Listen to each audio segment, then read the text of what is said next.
A verdade é que a gente não pode deixar nunca o medo nos controlar. O corajoso não é o que não sente medo, é o que vai com medo mesmo. É confuso na cabeça de quem vai a uma igreja ver a questão da prosperidade. Por que essa igreja está assim, tão rica, pessoas prósperas frequentam aqui, pessoas estão aqui, e essa igreja que, digamos, Deus está mais nela, não está próspera? A verdade é que hoje em dia, infelizmente, tem muita gente que escolhe a igreja pelo status dela. Então a proposta do evangelho não é de dar uma melhorada na vida, um upgrade na vida, sua melhor versão, não. É te matar e fazer nascer uma nova criatura. Fala, cowboy, seja muito bem-vindo a mais um PoeiraCast, meu amigo, o podcast que nasce diretamente do coração do Texas, da poeira das obras e da poeira das arenas e da poeira ainda da vida real. Aqui a gente vai falar de histórias verdadeiras, de quem constrói o propósito, o caminho e coragem, suor e determinação. Hoje a gente está aqui recebendo alguém que dedica sua vida à fé, à liderança espiritual e à construção de comunidades. Ele é um pastor na By Faith Church, baseado na Flórida, aqui com mais de 150 mil pessoas que o acompanham no Instagram, né, e com convicção na sua fé. E aqui ele compartilha também experiências reais de culto, perseverança e alinhamento interior, tanto espiritual quanto de propósito de vida. É um prazer receber aqui meu amigo pastor Bruno Fernandes. Seja muito bem-vindo ao PoeiraCast.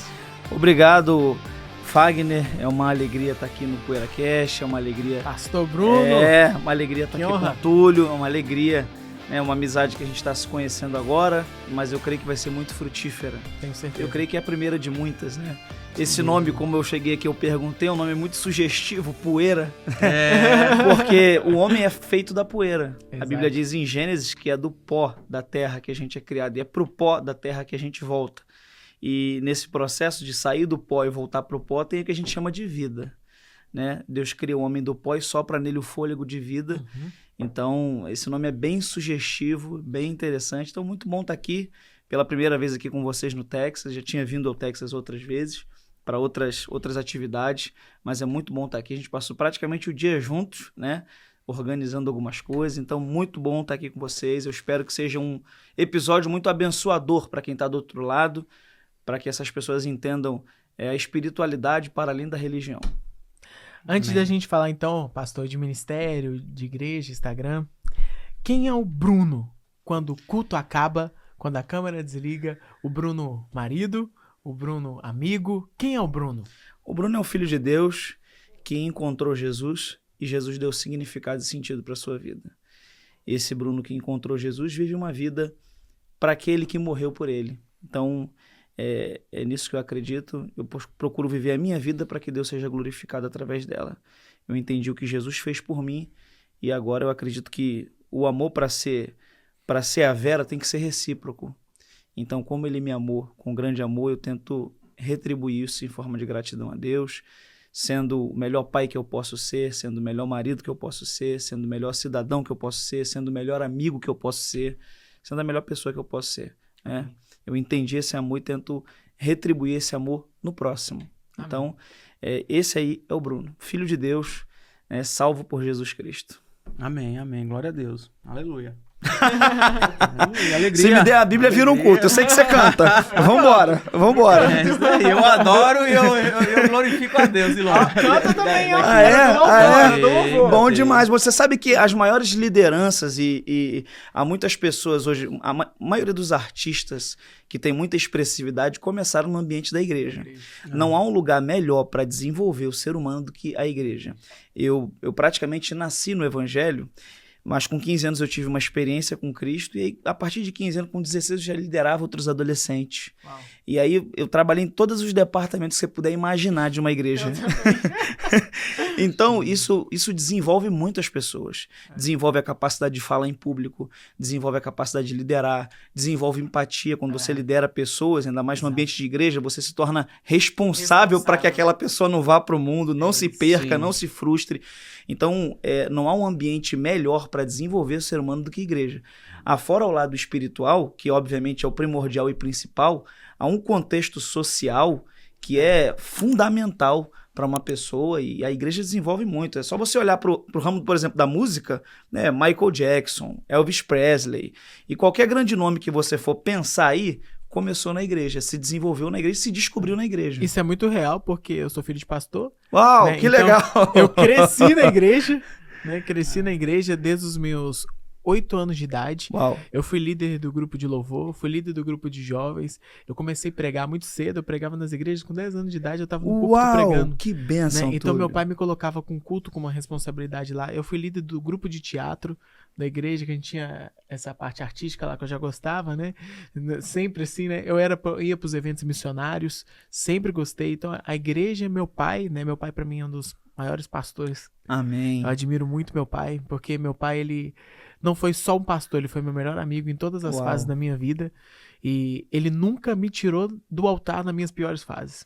Ele Amém. sempre soube me educar com muito amor, né? Ele sabia do meu amor por Cristo, o tanto que Cristo me amava, o quanto que eu fazia. Eu amo louvar a Deus, né? Então, Tem algum músico aqui nesse estúdio? Vamos terminar com louvor, minha gente. Isso aí que você tá falando, pastor, é muito real, porque hoje a minha comunicação foi baseada em muita coisa que eu aprendi no altar.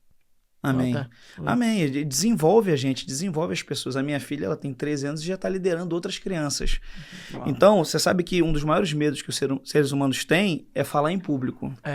Então, quando você se envolve no ambiente de igreja, você perde rapidamente esse medo. Total. Né? Você vai lendo Bíblia, se enchendo de conteúdo, e com o tempo você vai começando a colocar para fora isso, você vai perdendo esse medo. Então, o ambiente de igreja, para desenvolver uma pessoa, não é um ambiente melhor que esse. Né? Não é verdade. Engraçado que o medo é algo que a gente não nasce com ele. Não é? Eu vi, inclusive, que fizeram uma vez um experimento, colocaram 10 crianças, mais ou menos, junto com um monte de cobras. Não sei se você viu isso. E fora desse ambiente colocaram um vidro, estavam os pais dessas crianças através de um telão, de uma parede de vidro, vendo toda aquela situação. E crianças com 2, 3 anos de idade, que não tinham medo algum, elas pegavam na cobra, as cobras se enrolavam um pouquinho nela, eram cobras obviamente inofensivas, mas os pais vendo aquela situação, eles ficavam apreensivos, querendo quebrar o vidro, querendo sair de dentro do quarto, querendo ir lá tirar o filho daquela situação ao qual o filho não estava com medo. Então, ou seja, quando esse filho sair, esse pai vai pegar esse medo e colocar nessa criança. Então, acho que quando a gente fala assim, perder o medo é algo muito, muito, muito assim, é uma palavra muito assertiva, quando fala perder, porque a gente está perdendo algo que a gente adquiriu e que não vem da nossa, quando a gente nasce, não é? Esse episódio que você tá contando, se são crianças de 2 anos, elas não têm também a consciência completa ainda. Sim. E o medo, ele nasce da consciência do ambiente que você está. Como uma criança não tem essa consciência totalmente formada, ela também não tem o medo. Você sabe que, biblicamente falando, o medo é quase que o oposto da fé. Sim. Embora tenha gente que pensa que a incredulidade é o oposto da fé, o medo é o oposto da fé. A gente tem episódios na Bíblia Sagrada que mostram a ação do medo na vida de uma pessoa. Você sabe que todos nós temos medos, né? Mas a verdade é que a gente não pode deixar nunca o medo nos controlar. Sim. E, inclusive, coragem não é ausência de medo. Concordo. É ação a despeito do medo. O corajoso não é o que não sente medo, é o que vai com medo mesmo. Sim, É o que sente o frio na barriga e assim mesmo vai. Tem um episódio na Bíblia que é bem interessante, que traça um paralelo para nós sobre medo e fé, que é o episódio onde Jesus estava andando por cima das águas, havia uma tempestade e a Bíblia diz que Pedro vê aquela cena, os discípulos confundem Jesus com um fantasma e Jesus grita, sou eu, não tem mais. Aí Pedro fala assim, se é o Senhor, manda eu ir ter contigo. E Jesus fala, vem. E a Bíblia diz que Pedro pula de dentro do barco e pula na água. E ele começa a andar sobre as águas. Mas quando ele começa a sentir o vento, quando ele começa a sentir a água, a Bíblia diz que ele sente medo. E o medo faz ele afundar. Então, o convite de Jesus é um convite assim, para a gente andar por fé. A fé, ela é uma combatente do medo. Se você tiver medo, você não consegue caminhar por sobre as águas com Jesus. O medo é uma paralisia. É verdade. Então, tem muita gente que não vive a vida que poderia viver por causa do medo. Porque deixa o medo influenciar a ponto de se paralisar, de inibir potencial, porque o medo tem essa capacidade. Certamente vocês já viram gente que tinha uma capacidade enorme para certas coisas, mas ficou com medo E o medo foi inibindo esse potencial, essa capacidade. Então, a Bíblia sempre nos orienta a ter fé acima do medo, a não deixar que o medo diminua o nível da nossa fé. Para você que está do outro lado aí, isso é uma resposta para você, né? Talvez o medo está te atrapalhando em muita coisa, e a gente está aqui para te dizer, tenha fé, não tenha medo. Então, há momentos na vida que a fé ela nos impulsiona. A coragem faz a gente pular de cima do barco, a fé faz a gente andar sobre as águas, Sim. e só o medo pode nos atrapalhar nesse processo. Há quem diga que o medo nos protege e há quem diga Sim, que o medo nos bloqueia. Sim, sim. Então, como conseguir ter esse equilíbrio? A verdade é que quando o medo é amigo da prudência, ele nos protege. Isso. Agora, quando ele começa a se tornar amigo da covardia, ele nos inibe. Como eu digo isso? Porque, olha, eu não meto a mão naquela tomada ali porque eu tenho medo de tomar um choque. Eu sei que isso vai me afetar. Então, o medo me protege de tomar um choque a mais. Quando você se queima com algo, você acaba resistindo a fazer aquilo de novo. Então, o medo ele tem um fator protetor até um certo nível. Eu acho que não apenas o medo, mas quase tudo na vida tem que ter a sua regulação própria, né? Sim. Tem um ditado antigo lá no Rio de Janeiro, de onde eu sou oriundo, que diz que tudo demais é veneno, inclusive remédio. Então, se você toma um remédio demais, hoje eu falava com uma pessoa e falou, tomei o Vinvance. Se você toma demais, ele vai dando efeitos em você. Né? Então, a diferença entre o que vai te curar e o que vai te proteger é a dose.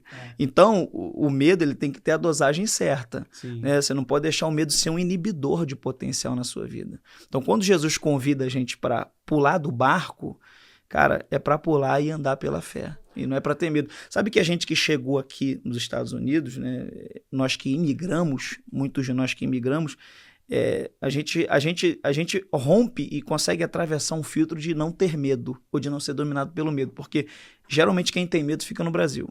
Sim. O cara tem medo de sair da zona de conforto dele, de viver algo diferente, de um país diferente, de uma cultura diferente, ele fica lá. Então, imigrar já é um processo que separa muito homens de meninos e aqueles que são dominados pelo medo e aqueles que não são. Exato. Se deixar, eu vou virar pregador aqui, vou pregar. Se vocês não me cortarem, eu vou falando. Mas sabe o que eu tô gostando? Porque quando a gente fala de medo, parece que isso acontece só em pessoas comuns. Sim. Mas também acontece em pessoas extraordinárias. Sim, claro. Né? E nós que temos um chamado, que a gente cumpre esse chamado todos os dias, também nos bate às vezes o medo. Né? Em algum momento, pastor, você tentou fugir do seu chamado por medo? Sim, sim. A verdade é que toda pessoa chamada, toda pessoa que de verdade recebeu de Deus um chamado, luta e tem lutas internas contra esse chamado. Porque dependendo do chamado que Deus te deu, ele vai exigir de você tudo. E a gente pode ir para exemplos bíblicos que trazem isso. Por exemplo, Jonas. O Jonas é um cara que recebeu um chamado para ir para um lugar, cismou que tinha que ir para outro. No meio do processo apareceu uma tempestade, e essa tempestade foi uma bênção. Algumas tempestades, alguns vendavais que a gente passa na vida são uma bênção. Porque eles são... Reveladores. Reveladores. E são uma bênção porque é Deus impedindo a gente de ter sucesso naquilo que não é dele para nós. Concordo. Porque a pior tragédia que pode acontecer é você ter sucesso no que não é de Deus para você, porque isso não vai te preencher, isso não vai te dar significado. Isso vai te fazer, em cima de uma pilha de dinheiro, talvez, ou em cima de uma pilha de likes, de uma pilha de seguidores, viver uma vida vazia. Pior que perder uma oportunidade, entrar numa oportunidade que não era pra você. É verdade. Então, a gente tem personagens na Bíblia, tem Jonas, e tem tantos outros que, quando receberam o chamado, lutaram contra ele. E eu também fui assim, eu também lutei contra o meu chamado, eu também, em diversos momentos, todo ser humano. Eu vou usar o exemplo de Jesus. Uhum. Jesus sabia o exato propósito que ele tinha que cumprir, que ele tinha que viver. Mas quando ele estava no ápice da agonia, a Bíblia diz que ele entrou no Getsemane, depressão. E ele orou e falou assim, Senhor, se possível for, afasta de mim esse cálice. Sim. Então, se Jesus, em um sentiu determinado depressão. momento de pressão, orou, Senhor, se possível for, afasta de mim esse cálice. Aí ele conclui a oração dizendo, mas que não seja feita a minha vontade, mas a tua. E aí ele sai dali e segue para ser traído por Judas e crucificado. Então, se Jesus sentiu essa pressão e sentiu vontade de dizer, ou seria bom dar uma pausada nisso. Quem somos nós, meros mortais, para dizer que não sentimos medo, ou para dizer que a gente... não, eu acredito, inclusive, que a gente precisa quebrar, como pastores ou como influenciadores, a imagem de super-homens. Tem muito influenciador, que é o que vocês fazem. É óbvio que vocês têm os business de vocês, mas são também influenciadores. Né? Tem muitos influenciadores que tentam vender uma imagem de super-homem que não se sustenta diante da realidade. E alguns deles têm um pensamento equivocado de que as pessoas se conectam com isso e não se conectam. Elas se conectam com as nossas fragilidades. Sim. É com as nossas impossibilidades. Sim. Então, e a Bíblia é tão real que a Bíblia tem um texto que diz que é na nossa fraqueza que a gente tira forças. Então é quando a gente pensa que tá fraco que é forte. Mas isso, pastor, é em todo o mercado digital. Não falo só nos influenciadores, porque hoje ter heróis faz a gente trocar experiência por simulação. E a gente vive num mundo editável, onde as pessoas querem mais provocar simulação do que ser de verdade, né? Porque nós fomos treinados para isso. Os líderes da igreja, os influenciadores, as pessoas, os políticos treinaram a população para acreditar em simulação. Porque a gente não acredita de verdade no Cristo que salva, a gente acredita no Cristo da igreja da parede preta. Um exemplo que eu sempre dou nas minhas palestras: se você for numa igrejinha de bairro, com a parede igual tá aqui, ó, de tijolinho, e a irmãzinha cheia do poder, do mistério, entregando mensagem de Deus ali, você vai sacar o celular e vai postar? Não vai. Mas se você for numa Batista da Lagoinha, de Alphaville, com 30 mil membros, área VIP, comida à vontade... Desculpa, eu tive que você falar. Mas esses cortes são bons que explodem, né, irmão? Desculpa, eu tava tentando me controlar. Camila Barros pregando, o André Valadão, Gabriela Rocha cantando, todo mundo saca o celular e posta. Então Jesus virou lifestyle na era da simulação. Então existem heróis em todo lugar. O problema é que a gente quer...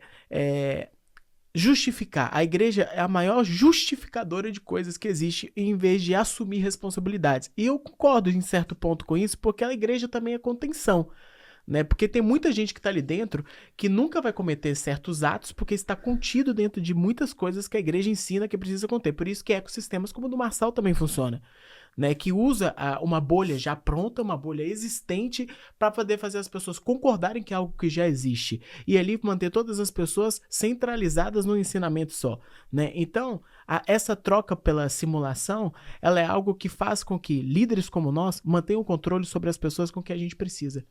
E é por isso que elas precisam de heróis. Nós treinamos elas assim. Eu não... Você abordou a situação por um aspecto e eu por outro. Sim. Eu disse que do aspecto daqui para lá, a gente precisa mostrar que nós somos homens. Mas eu não nego que, obviamente, a mente humana precisa de heróis. Como a mente humana precisa de conversa consigo mesmo. Como a mente humana e a vida humana precisa também de frustrações para amadurecer. Então, são coisas que você não pode negar que se tem. Sim. Mas eu tô dizendo do lado de cá, é adoecedor para quem é líder ou para quem é influencer tentar bancar um personagem 24 horas. Porque ninguém consegue ser um personagem 24 horas. Isso adoece a alma. Quanto mais você distancia quem você é daquilo que você mostra pros outros, isso vai te adoecendo. Olha a Virgínia, perdeu a família. Exatamente. Ele é bom em falar nome. Ele gosta de nome. Mas é bom, vai embora. Mas quando você usa o exemplo... Isso é bom porque é autêntico. É bom porque é autêntico, é verdadeiro, é genuíno. Não, né? Sim, quando ele usa o exemplo, eu gosto desse exemplo, porque ele gera um gancho pra outra. Exato. Quando você vê uma irmãzinha lá numa igrejinha pequena, tijolinho, tal, 10, 20 membros, aquele barulho, calor danado, não dá pra colocar um ar-condicionado. E quando você vê uma igreja como o do André Valadão, né, cara, tipo, multimilionário, né, telão lá, climatizado, todo mundo sentado, confortável, estacionamento, todo mundo ali.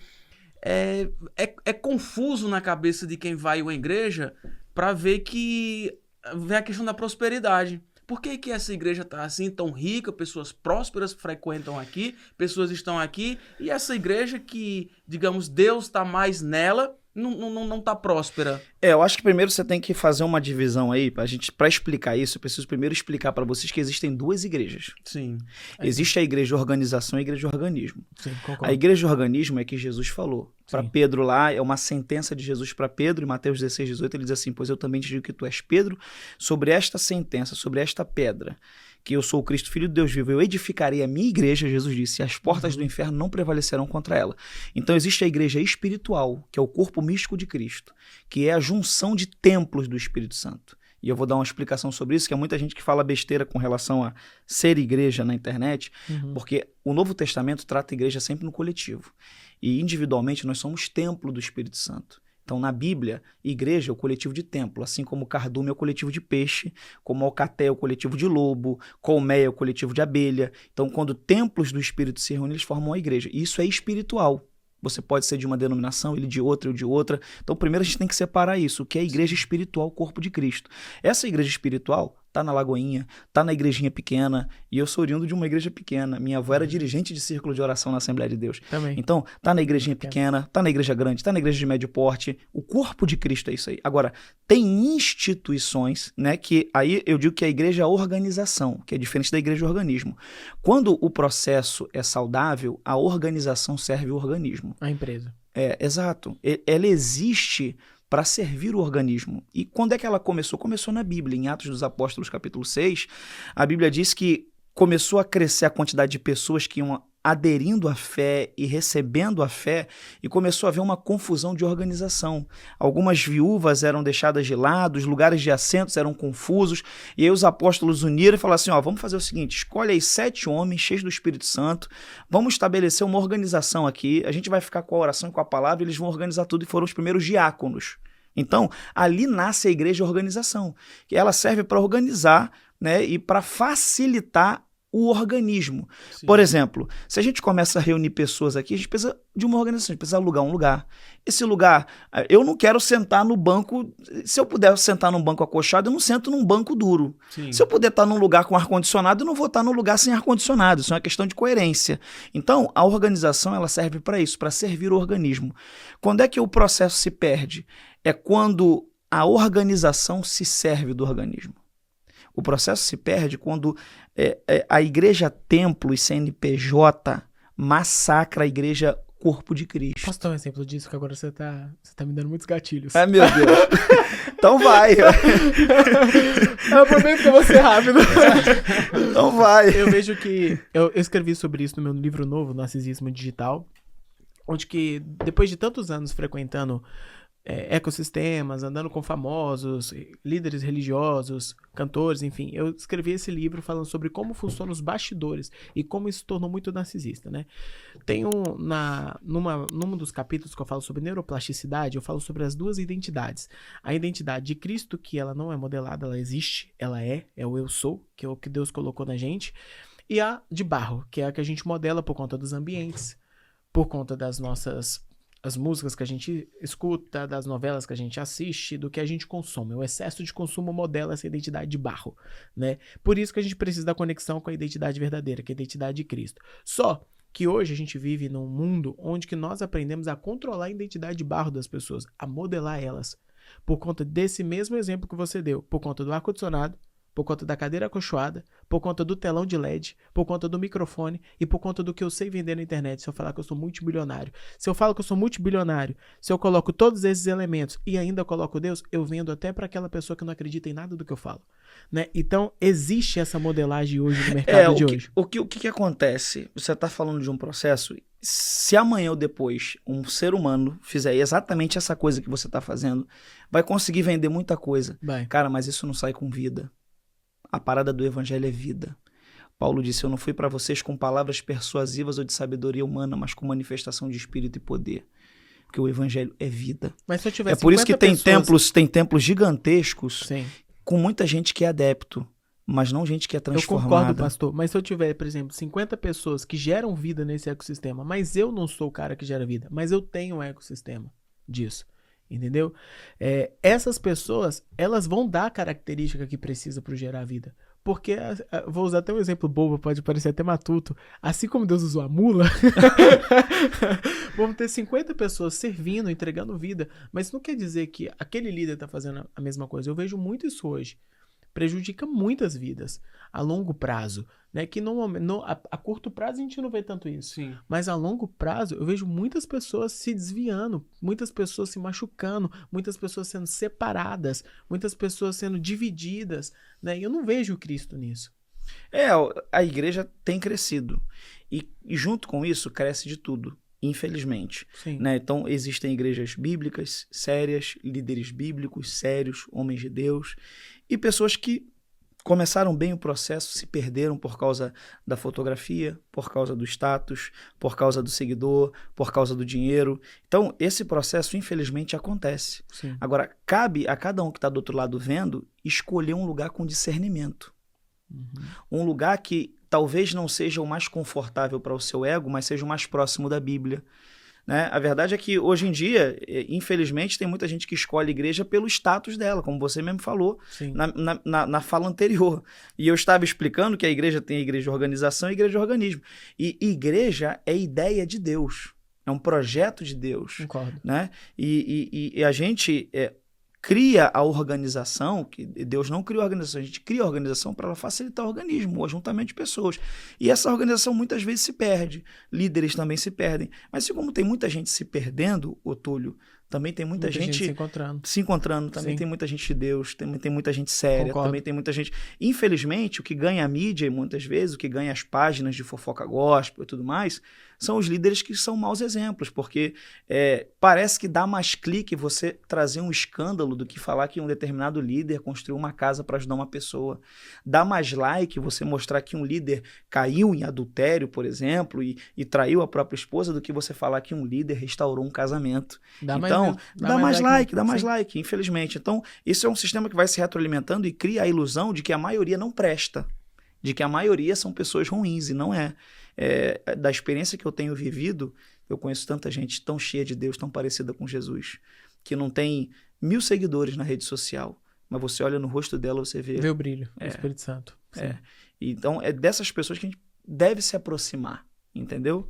Amém. Uma pergunta assim que eu tenho, muito curiosa, a gente estava falando um pouquinho antes desse assunto sobre chamado, sobre propósito, né? E como que as pessoas podem identificar qual que é o chamado dela, qual que é o propósito dela? Eu vejo muitas pessoas falando, às vezes, em palestras, isso aqui faz parte de um propósito, isso aqui faz parte de um chamado, isso aqui faz parte... Mas a gente fala, propósito abrange muita coisa. Propósito do quê? Como que as pessoas conseguem identificar qual que é como que ela foi chamada para aquilo dali, se ela iniciou e se ela está no caminho certo, e que aquilo é o propósito dela? Esses dias eu falava com uma pessoa que tudo aquilo que ela vê em livro de autoajuda que for positivo estava primeiro na Bíblia. Se for positivo, estava primeiro na Bíblia. Tudo aquilo que ela vê em livro de desenvolvimento pessoal, alguns livros têm um conteúdo muito bom. Sim. Se você olhar, está primeiro na Bíblia. Sim. Então, quando eu olho para a Bíblia, eu vejo essa questão do propósito como algo definido pelo Criador. Deus definiu qual seria o propósito da minha vida. E Deus definiu qual seria o propósito da sua vida. Então, o propósito, a gente descobre ele. Existem formas de nós descobrirmos o nosso propósito.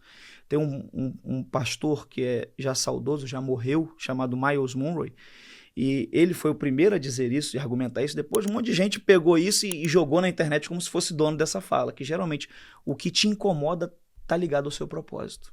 Exato. Se algo te incomoda e você sente o desejo de mudar, isso é uma pista de que o teu propósito está por aí. Então você descobre o seu propósito a partir de coisas que te incomodam. Você descobre o seu propósito através de experiências que você tem. Eu não sei você, mas eu já tive situações na vida que eu estava num lugar e naquele exato lugar... Eu vou dar um exemplo que foi prático. Quando a pandemia começou, eu auxiliava no pastoreio numa igreja, e eu lembro que uma pessoa entrou no gabinete e eu tinha que prestar uma assistência a ela, né, conversar com ela e depois dar uma cesta básica para ela, ver qual era a necessidade financeira dela para a igreja então ajudar e acolher. E quando essa pessoa entrou no gabinete, eu estava lá, eu lembro que ela começou a falar a vida dela, e enquanto ela falava, Deus começou a me lembrar histórias e versículos da Bíblia para eu direcionar ela no aconselhamento com aqueles textos e histórias. E conforme eu fui contando aquela história, ela começou a chorar. Naquele momento, eu não sei se você já teve essa experiência em alguma coisa na vida, mas o tempo parou e eu senti, é para isso que eu nasci. Sim. Então, irmão, tem vezes na vida que a gente faz coisas que parece que o tempo para e você pensa, é para isso que eu nasci, cara. É verdade. Então, São sinais, né? A Bíblia então fala dos isso sinais, é um sinal. Agora, tem gente que tá do outro lado aí que tá bom, pastor, eu não tem nada que me incomoda. Eu nunca tive esse negócio de estar fazendo algo e de repente dá um estalo e é isso, nunca tive isso. O que eu faço para descobrir meu propósito? Vai fazendo várias coisas na vida. Uma hora você vai acertar a mão. Vai fazendo, você não pode ficar parado. Então, a gente descobre o nosso propósito. Deus estabelece ele e a gente descobre ele, né? E o que é o chamado? O chamado é um convite de Deus para que a gente flua naquilo que é o nosso propósito. Então, eu recebi de Deus um chamado para eu fluir no meu propósito, que é um propósito pastoral, de levar pessoas a Cristo, de manifestar Jesus, de discipular pessoas. Então, basicamente é isso. A pessoa consegue descobrir o propósito da vida dela através disso, daquilo que incomoda ela, através de um sinal de Deus, né? Através de fazer muitas coisas, porque uma hora você vai se perceber com uma aptidão maior para fazer uma certa coisa. Eu na igreja eu tentei cantar no começo, mas eu fui muito mal. E como eu sempre tive espelho, eu percebi, eu falei, cara, cantar não é pra mim. Eu já liderava adolescente, era adolescentezinho, liderava outros adolescentes, aí um dia faltou alguém no louvor, eu falei, eu vou cantar. Eu sei a música e tal, vou lá. Foi uma tragédia. Então, as nossas aptidões também apontam para aquilo que é o propósito que Deus entregou para cada um de nós. Então, estas são as pistas que quem está do outro lado pode usar para descobrir o seu propósito, entende? E isso é importante, porque quando a gente vive o nosso propósito... que me curou no meu propósito lá atrás, que ele virou para mim e falou, Túlio, você só vai descobrir o seu propósito quando você estiver machucado e ter que trabalhar para curar as pessoas do mesmo lugar que te machucou. Amém, amém, amém. E aquilo ali para mim foi uma virada de chave que eu guardo para minha vida. E eu entendi exatamente, eu estava muito machucado com influências. Hoje eu treino treinadores. Uau, é isso, então... E Deus se vale dessas coisas, né? Nada... Essa semana eu dizia para uma pessoa de que nada que a gente vive é perdido para Deus. A Bíblia diz em Romanos 8:28, porque todas as coisas cooperam para o bem daqueles que amam a Deus e são chamados pelo seu propósito. Então, são todas as coisas, não são só as coisas boas.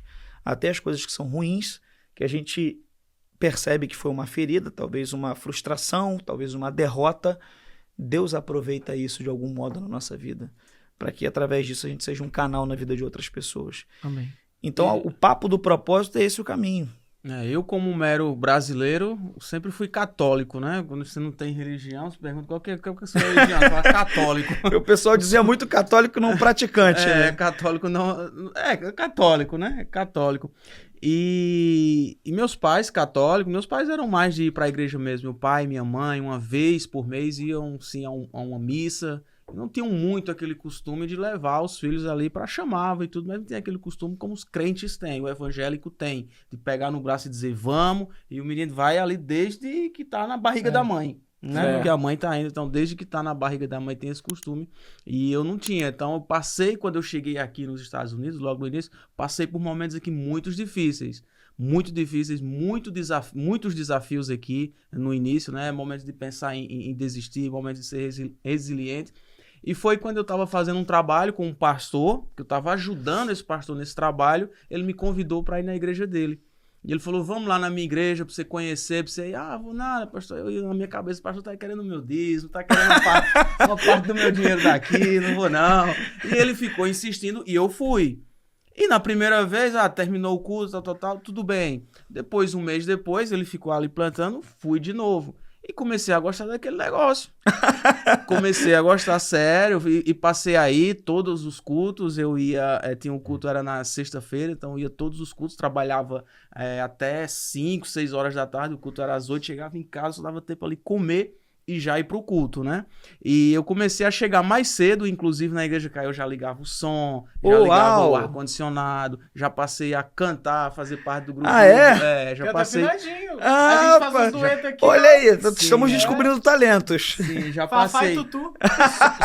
Só que em meio a esses trabalhos que eu tinha aqui, que tava fazendo e aqueles desafios que eu tava passando ali na minha vida, quando eu passei aí para a igreja, eu comecei a confiar e aquele medo, aquela pressão que eu tinha começou a sair de mim. Eu trabalhava muito, tipo de 7 da manhã até meia-noite, 1 hora da manhã, pintando mesmo. E eu sempre fui muito medroso, né? Meu pai, esse medo vem de meu pai, que meu pai ele não entra sozinho. Numa casa que não tenha ninguém, meu pai não entra só. Que ele tem medo, né? Ele não tem medo de gente viva. Gente viva, ele fala, pode vir vivo com uma faca, com arma, eu não tenho medo não. Agora, se apareceu uma alma perdida, aí eu até brinco, mas pai já apareceu, ele deu me livre, se tivesse aparecido, eu não tava vivo aqui. Não. Então esse medo vem, quando dava 6, 7 horas da noite, eu vinha esse medo sozinho ali dentro de um apartamento, aquele escuridão, e eu começava a me arrepiar todo de medo. Mas eu queria trabalhar, queria fazer o dinheiro, e quando eu passei a ir pra igreja, isso saiu dentro de mim. E quando eu ia desligar, que tinha que desligar todas as luzes do apartamento pra sair, né? Eu saía desligando ali com a lanterna do celular acesa, meu amigo, e de costas. E quando eu passei realmente assim a ir pra igreja e confiar e ver que Deus estava fazendo uma diferença grande na minha vida, muitos problemas estavam passando, estavam ali diminuindo, e eu tanto perdi esse medo que tinha ali de eu estar sozinho nos lugares, quanto muitos problemas passaram a eu resolver de forma mais tranquila e mais fáceis, e muitas coisas boas começaram a surgir na minha vida. A exemplo de... tá um pouco longo aqui, mas a exemplo de pregação de pastor, de vir de fora e profetizar, olha, você vai comprar tal carro, tal mês, nesse modelo, nessa cor, inclusive tem até hoje, foi essa Ed. Foi logo quando eu cheguei aqui, eu só tinha um carro de trabalho, eu falei, que conversa, eu já tenho um, tô nem pensando em comprar outro. Aí ele falou, dentro de mim, e ele falando lá de cima e eu lá embaixo, porque a oração não negava, meu amigo. Quando o pastor dizia, vem aqui por fora, eu quero orar por você, era o primeiro aí, velho. Opa, não vou deixar passar não, era o primeiro aí. Então assim, a igreja fez uma diferença muito grande na minha vida. Eu me batizei também nas águas. Uau. Servi, fui membro dela por mais de 3 anos. E foi uma virada de chave na minha vida. Em que igreja você está hoje? Hoje eu tô, digamos, um pouco afastado, né? Eu vou mais para uma igreja americana, basicamente uma vez por mês. Quando eu falo um pouco afastado, não é membro com aquela frequência que eu ia antes, 3 vezes por semana, porque eu participava dos 2 cultos, e ia mais uma vez por semana, porque tinha um grupo de louvor e a gente ensaiava. Então, como membro, eu não tô, mas uma vez por semana eu vou na igreja americana. Uau, é porque aqui perto, né? Deduziu que aqui perto aqui tem várias igrejas americanas aqui. E você tá vendo aí, ó, um exemplo bom daquilo que eu falei, que a maior parte é de exemplos bons, de pessoas que conheceram a Jesus, que entenderam o evangelho, foram libertas de medos, foram libertas de traumas, conseguiram fluir em determinadas áreas. Talvez se você não tivesse conhecido Jesus e conhecido a igreja, né, talvez você demoraria mais tempo ou não chegaria no lugar que você está hoje. Sim. Então... eu tenho convicção disso, que foi a mão dele que me guiou e que me coloca e que me mantém. Isso é maravilhoso, isso é maravilhoso. Então, é sobre isso. Isso é evangelho, o nome disso. Pode falar. Ele mira e daí pá! No problem, Pastor, vai. Go ahead. A gente tá seguindo um script aqui, a gente tá indo pro encerramento, mas eu queria fazer uma pergunta que tá fora do script aqui. Não brigue comigo, produção. É uma pergunta de corte, rufa os tambores aí, ó. Brincadeira. Mas... entendendo sobre comunicação, né? Eu me tornei especialista em comunicação e eu fui entender sobre o que é remixagem de conteúdo. O que é remixagem de conteúdo? É quando você lê, introspecta ou consome um conteúdo, você traz para dentro de você, esse conteúdo conversa com tudo que já tem instalado dentro de você, com seus ambientes, e você devolve isso para o mundo. A gente fala que a Bíblia, ela se renova todos os dias, os versículos, só que ela pode se renovar diferentemente, como a do Pablo, como a sua, mas como aquela irmãzinha que nunca viu, nem conhece a riqueza, né? Então, existem várias formas de evangelizar. O porquê que o evangelho, às vezes, ele pega caminhos diferentes. Eu sei que pode chegar, às vezes, no mesmo lugar, mas muitos dos caminhos diferentes, em alguns lugares, desvia mais e outros aceleram mais. Você acredita que, como comunicador da palavra de Deus, as pessoas precisam, de verdade, introspectar mais ambientes para entender de verdade o que aquela palavra e aonde que ela quer levar? Olha, deixa eu te falar uma coisa. O evangelho é uma mensagem. E essa mensagem... Deixa eu dar um exemplo distante, mas que todo mundo vai entender. Se eu gosto de Coca-Cola e eu quero tomar Coca-Cola, eu posso tomar ela em latinha, eu posso tomar ela em KS, eu posso tomar ela em garrafa, né? A Coca-Cola aqui nos Estados Unidos ela tem um sabor, né? No Brasil o engarrafamento dela é diferente, né? Algumas coisas nela, não a fórmula base dela, mas algumas nuances são mudadas. Então, a Bíblia tem um texto que é maravilhoso que fala que Deus tem uma multiforme graça que alcança a todos. Então, essas variações que você está falando, poxa, como é que pode? O fulano vai de um jeito, ciclano vai de outro. Eu acredito que isso é a graça de Deus. Porque, o Túlio, tem linguagens que você vai entender e vai aceitar, e tem outras que você não vai entender e não vai aceitar.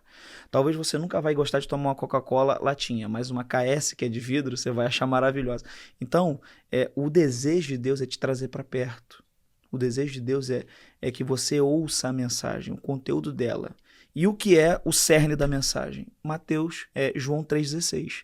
Porque Deus amou o mundo de tal maneira que deu o seu Filho unigênito para que todo aquele que nele crê não pereça, mas tenha a vida eterna. Esse é o cerne, essa é a fórmula da mensagem. Está aqui. Agora, tem nuances nisso. Tem gente que usa mais para que todo aquele que nele crê não pereça, então tem que crer. Tem outros que vão mais pelo lado, porque Deus amou o mundo de tal maneira, então, gente, o amor de Deus é maravilhoso. Então, cada parte tem lugares que usam uma nuance diferente. Mas desde que a mensagem seja do evangelho, de salvação, né, de transformação da vida do homem, eu considero válido.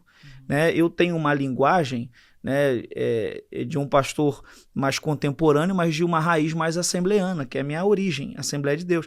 Tanto que se você for na igreja que eu tenho tido o privilégio de plantar, de começar, é uma igreja muito avivada, muito pentecostal. O pessoal diz glória, diz aleluia. Né? Então a gente... Eu gosto do reteté, eu gosto do reteté. Então, assim, antes era a de Belém. A gente crê na manifestação dos dons espirituais, obviamente entendendo que tudo isso é parametrizado pela palavra de Deus, por ordem e decência.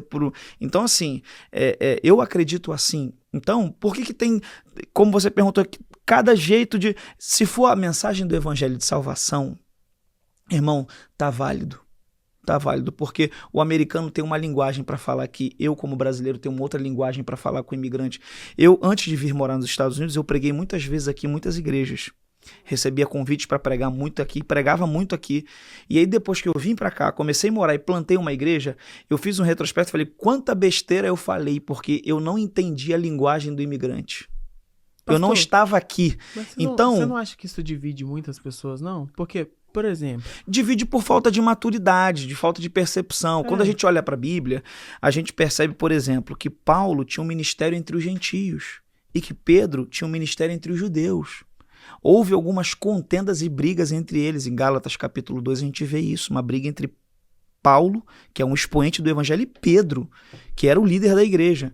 Porque a Pedro foi confiado pregar o evangelho para os judeus e a Paulo para os gentios. E havia, muitas vezes, alguns conflitos entre eles. Mas qual era o desejo de Deus? É tanto que os judeus se convertessem, como que os gentios se convertessem. Então, quando nos falta maturidade, a gente quer que todos sejam exatamente iguais a gente. É como se eu quisesse que todo mundo pregasse com a mesma tônica que eu, com o mesmo estilo que eu, da mesma maneira que eu, e eu não tivesse maturidade para entender que, irmão, o corpo de Cristo ele é multiforme, é uma multiforme graça. Então, Deus usa pessoas com características diferentes de maneiras diferentes.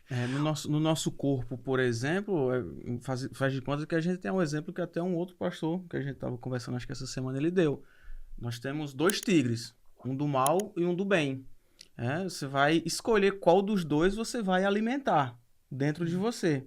Um exemplo disso é se a gente pegar, por exemplo, uma igreja, e se a gente der uma volta na igreja, olhando e observando tudo que tem, a gente vai ver muita coisa errada. Assim como também vai ver muita coisa correta e muito boa. Mas se a gente pegar, ao mesmo tempo que nós estamos dando essa volta na igreja, só observando e vendo tudo, né? Mas se a gente pegar, por exemplo, uma bandeja e colocar vários copos de água em cima dessa bandeja e a água ali quase transbordando, e a gente for dar uma volta nessa igreja com essa bandeja na mão e olhando só para o copo, olhando só para aquilo dali, você não vai conseguir enxergar as coisas erradas, você não vai conseguir enxergar nada. Então, eu quando eu entrei na igreja, eu via muitas coisas. E esse exemplo foi me dado Então, esse Você focou no copo, essa bandeja, para mim, era Deus. Quando eu foquei em Deus, quando eu foquei que a minha fé estava ligada a Deus e não a vida das pessoas que estavam ligadas, que ali estavam, foi quando eu passei a frequentar a igreja, orar e ver que aquela pessoa, Deus, ele usa pessoas, ele usa animais, ele usa objetos. Não quer dizer que aquela pessoa que está lá em cima, ela seja um santo para Deus usar ela. São duas coisas que a gente tem Deus que... pode usar até um objeto. Então, assim, por mais que aquela pessoa esteja transmitindo uma palavra, se aquela palavra está fazendo alguma diferença na minha vida, eu vou levar aquilo em consideração. Tá vindo de Deus. Por quê? Porque Deus usa pão, Deus usa um peixe, Deus pode usar um bêbado, pode usar um cara que acabou de adulterar. E usar esse cara, Deus pode sair na mesma hora, Deus pode usar esse cara por 5 minutos. Não quer dizer que ele seja um santo, mas quer dizer que Tem Deus usou ele exemplo... naquele momento. Tem um exemplo bíblico sobre isso aí que é bem interessante, que é o fato de Moisés ter, ao invés de falado com a rocha, ele bateu na rocha. Sim. E a Bíblia diz que Deus fez água sair da rocha, saciou a sede do povo, mas depois Deus falou com ele, você não vai entrar na terra prometida porque você bateu ao invés de falar. Então Moisés foi usado, mas não foi aprovado. Então tem muita gente hoje que é usada por Deus, mas não está sendo aprovado. Até porque Jesus disse assim, naquele grande dia vão alguns me dizer assim, em teu nome eu expulsei demônios, em teu nome eu fiz maravilhas, em teu nome eu preguei, em teu nome isso, em teu nome aquilo. E Jesus vai falar para eles, apartai-vos de mim que eu não vos conheço. Então tem muita gente sendo usada por Deus, mas não sendo aprovada. Como eu falei aqui, eu vou reiterar o que eu falei. O evangelho e a graça de Deus ele é multiforme. Agora tem coisas também, que a gente já está caminhando para encerrar, que não são o evangelho. E isso é importante a gente pontuar. Tem coisas que não são o evangelho. Não é o evangelho. Olha, você é um anjo já. Você só precisa descobrir o seu potencial. Você só precisa descobrir quem... Não, isso não é o evangelho. O que é o evangelho? Você é mau. Você é pecador. Você é perverso. Se você der vazão aos seus instintos e os seus desejos interiores, você se destrói outros. É por isso que você precisa de Jesus Cristo. Sim. É por isso que você precisa de salvação. E aí a gente volta para João 3,16. Por isso que Deus amou o mundo de tal maneira que deu o seu filho. Porque se você sozinho se bastasse, não precisava de Jesus, não precisava do evangelho. Então eu acredito, né, que o evangelho vem para matar uma velha criatura e fazer nascer uma nova criatura. Isso, inclusive, a gente está hoje muito no ambiente de influência, de coaching, de PNL, de tudo mais isso. Eu acho que isso é uma diferença entre um discurso de um coach e o discurso da Bíblia Sagrada.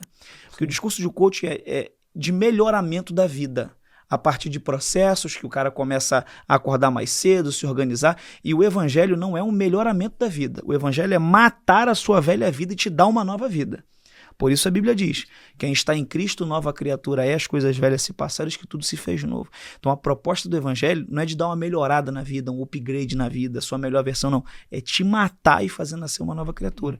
Então tem gente que nesse processo, a pessoa só quer dar uma melhorada na vida dela, e alguns melhoram.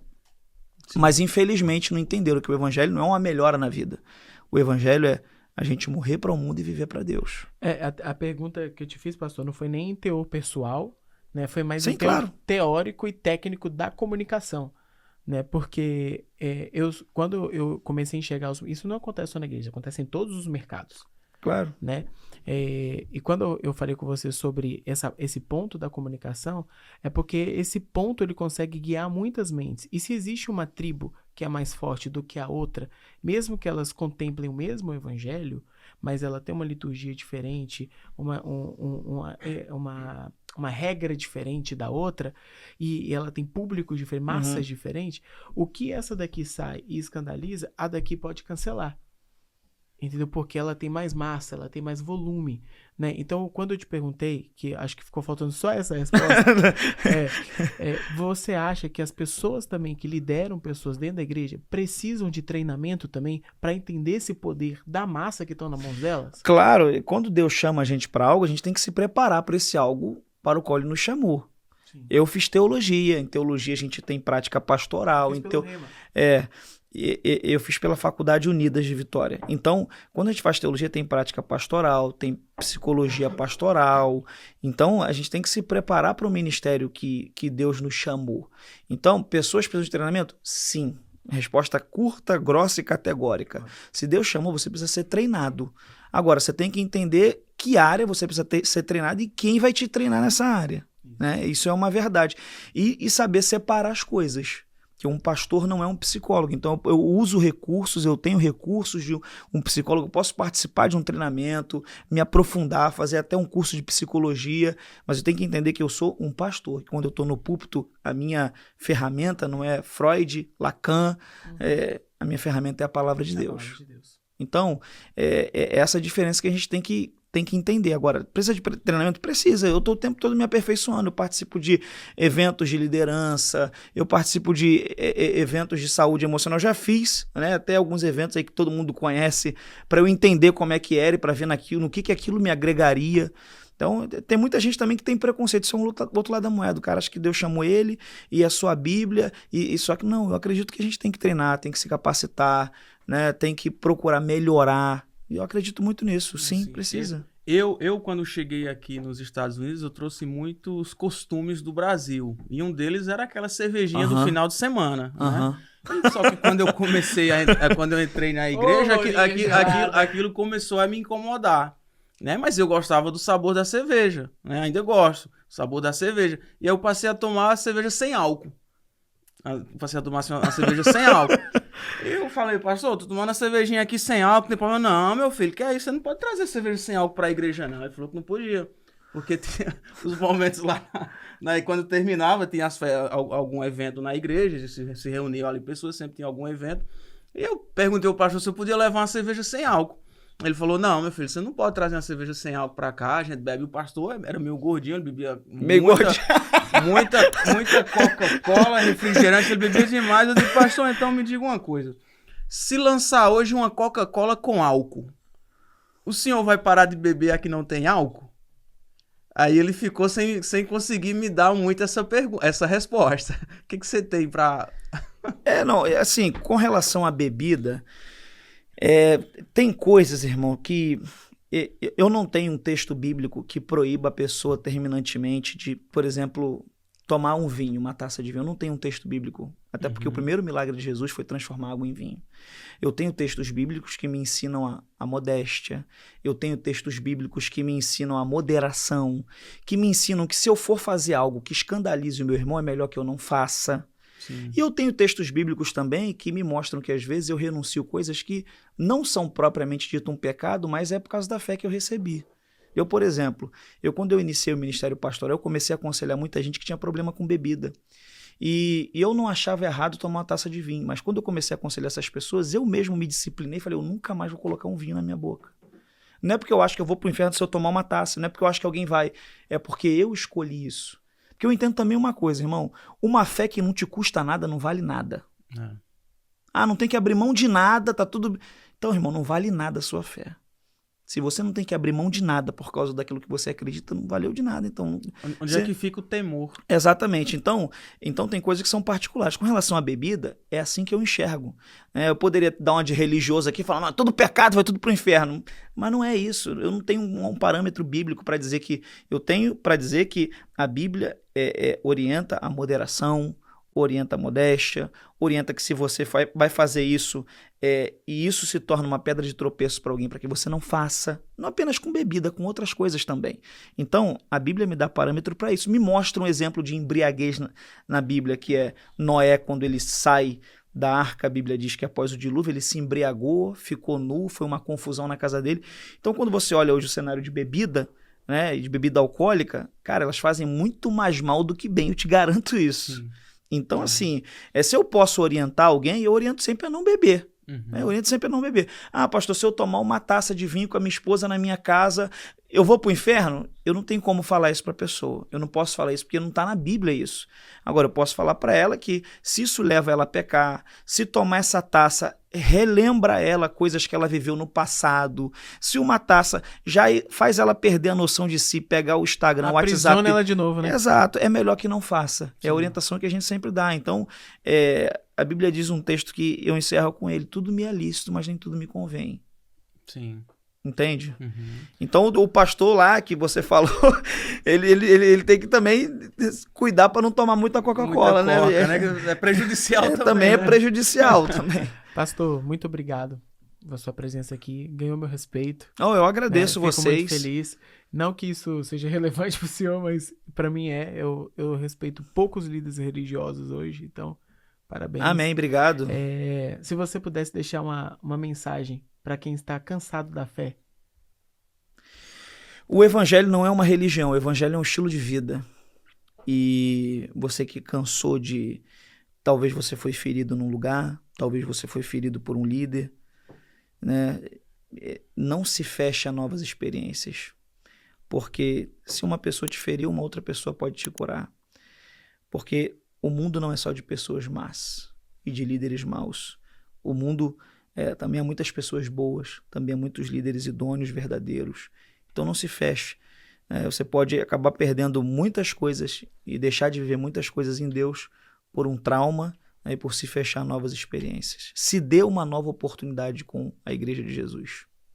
É um podcast que ficou faltando tempo. Parece que foi com gostinho de quero mais. Pô, vai ter que ser você voltar aqui no Texas. A gente tem muitos assuntos aí pra gente conversar ainda. Um deles é divórcio, mas a gente vai ver. Vamos embora, vamos fazer um de conversa de temas polêmicos. Temos polêmicos. Vamos sugerir às pessoas para enviarem os temas, né, pra gente bater vamos embora. Bater um papo aqui. É uma honra conhecê-lo, uma alegria, satisfação. Uma alegria, irmão. Você tá aqui recebendo, você é uma personalidade como você aqui, inclusive palestrando amanhã ao seu lado. Um grande evento que vamos estar fazendo e transformando vidas. Amém. Aqui no Texas. E realmente muito obrigado pela sua participação. Deixa suas redes sociais, né? A rede social dele, deixa sua rede social. Se o pessoal colocar lá PR Bruno com 2 N's, espaço Fernandes no Instagram, o meu primeiro que vai aparecer, no YouTube também vai aparecer muita coisa lá, o meu canal, outros canais, né? E se você que está aqui nos Estados Unidos, na região de Orlando, né? E região, Endemil, Intergarden, aquela região ali, nós pastoreamos uma igreja ali, o nome da igreja é By Faith Church, Igreja pela Fé, em português. E é uma comunidade nova, tem crescido, Deus tem sido bom conosco. Se você desejar nos conhecer, é só colocar aí By Faith Church FL, vai ser a primeira a aparecer, e eu tenho certeza que vai ser uma bênção para você. Esse é o podcast. Vambora. Esse é o Poeira Cast, meu amigo. É o Poeira Cast com propósito aqui. A gente ensina, a gente fala sobre negócio, sobre religião, sobre política, sobre Deus, né? Que é o mais importante. Sem ele, ninguém chega a lugar nenhum. Isso daí você pode ter certeza. E esse foi mais um episódio do nosso Poeira Cast, o nosso primeiro podcast aqui no Texas.